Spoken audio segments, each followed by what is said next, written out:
поздравить с открытием региональной конференции «Цифровизация и будущее здравоохранения и социальной защиты в Азии и Восточной Европе».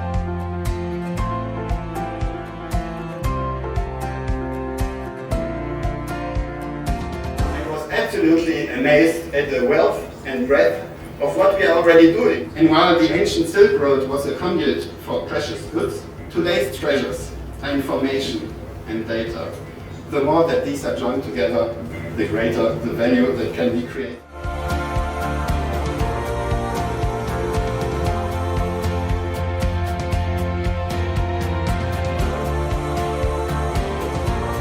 In October 2016, President Xi Jinping announced Healthy China 2030.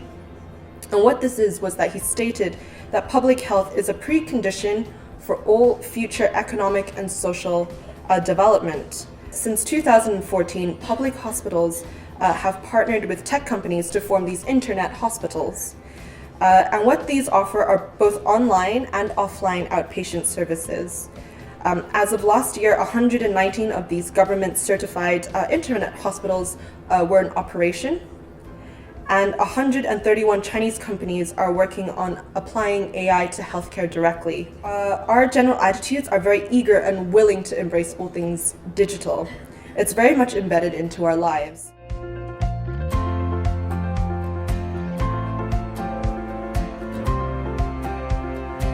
Some other important thing, we have around 2,600 different e-services available in Estonia. Basically, we have only 3 services which is not digitalized yet. One is to get married, second to get divorced, and the third one to sell your property. All other services you can do digitally without leaving your home. Every medical document is digitally signed and stamped, time stamping. So every document have accountability. It means that it leaves unchangeable, secure trail, and patient can always access and see who has looked his or her medical data.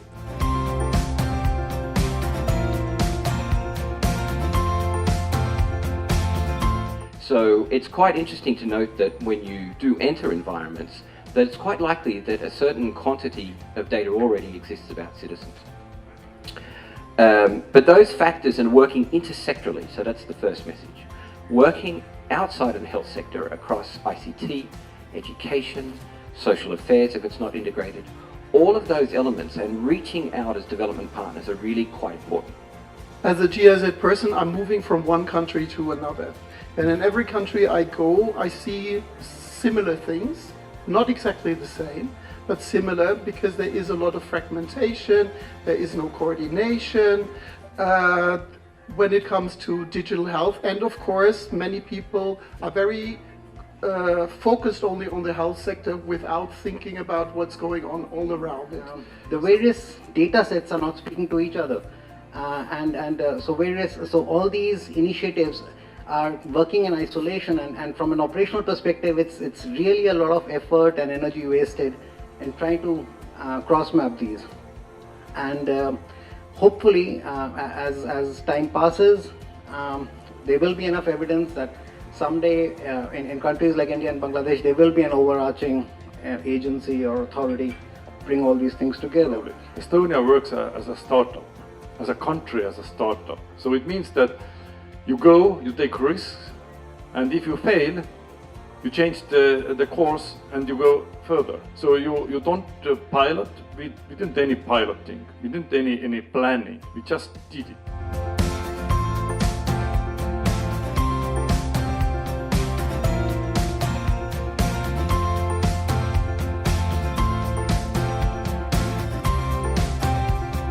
Simply when it's too much data for human beings to process, that's where artificial intelligence really can come into play to support some of these functions. All of us in this business of development cooperation, we are still struggling with health, digital health 1.0.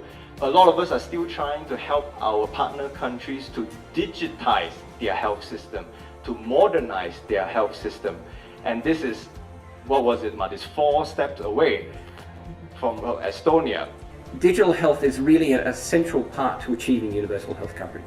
If we're really serious about reaching the unreached and about reaching those who are marginalised across gender, migration, other diversity, socio-economic lines, then we really need digital technologies to be a key part of our strategic approach.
Budanların biliyorsa kurtulur surananlar bir gün. Elinde başka bilmegen altı ayasın olursa, kıynalıp mı olursa,